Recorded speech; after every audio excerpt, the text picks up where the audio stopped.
तर नमस्कार मंडळी, मला माहिती आहे की तुम्ही माझा खालचा व्हिडिओ बघून हा व्हिडिओ खास सद्गुरुवे नमः या नामाचा उगम कसा झालेला आहे त्यासाठी ओपन केलेला आहात.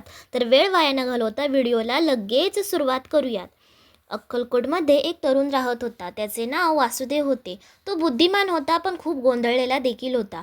कोणी म्हणायचे पैसा कमव, कोणी म्हणायचे संसार सोड, तर कोणी म्हणायचे फक्त पूजा कर. वासुदेवला समजत नव्हते की खरा मार्ग कोणता. तो अनेक ठिकाणी गेला, अनेक गुरूंना भेटला, पण प्रत्येकजण वेगळेच सांगत होता. त्याच्या मनातील संभ्रम देखील वाढत होता. मग काय, एक दिवस त्याने स्वामी समर्थांविषयी ऐकले आणि तो अक्कलकोटला गेला. स्वामी एका झाडाखाली बसले होते. वासुदेवने त्यांना नमस्कार केला. तो म्हणाला, महाराज, मला योग्य मार्ग सापडत नाही, मी काय करू महाराज. मग स्वामींनी सांगितले त्याला. स्वामी काही क्षण शांत राहिले. मग त्यांनी जवळ पडलेला एक कंदील उचलला. कंदील विझलेला होता. स्वामी म्हणाले, हा कंदील का प्रकाश देत नाही. वासुदेव म्हणाला, कारण त्यात ज्योत नाही. स्वामी हसले आणि म्हणाले, तुझी ही अवस्था अशीच आहे. ज्ञानाची ज्योत पेटलेली आहे, पण तुझ्यात सगळीकडे गोंधळ आहे.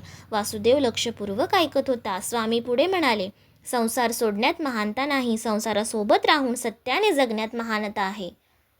हे ना त्या वासुदेवाला फार पटले. हे शब्द त्याच्या मनात उतरले. तो काही दिवस स्वामींच्या सहवासात राहिला.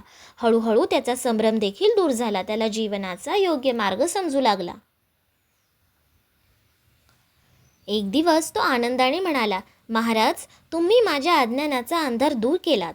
स्वामी शांतपणे हसले. वासुदेव गावोगावी जाऊन सांगू लागला, स्वामी फक्त गुरु नाहीत, हे तर सद्गुरू आहेत. इतर भक्तांना देखील असेच अनुभव होऊ लागले. कोणाला श्रद्धा मिळाली, कोणाला दिशा मिळाली, तर कोणाला ज्ञान मिळाले, कोणाला जीवनाची दिशा मिळाली. म्हणून भक्त प्रेमाने त्यांना म्हणू लागले, ओम सद्गुरवे नमः. श्री स्वामी समर्थ सर्वांना.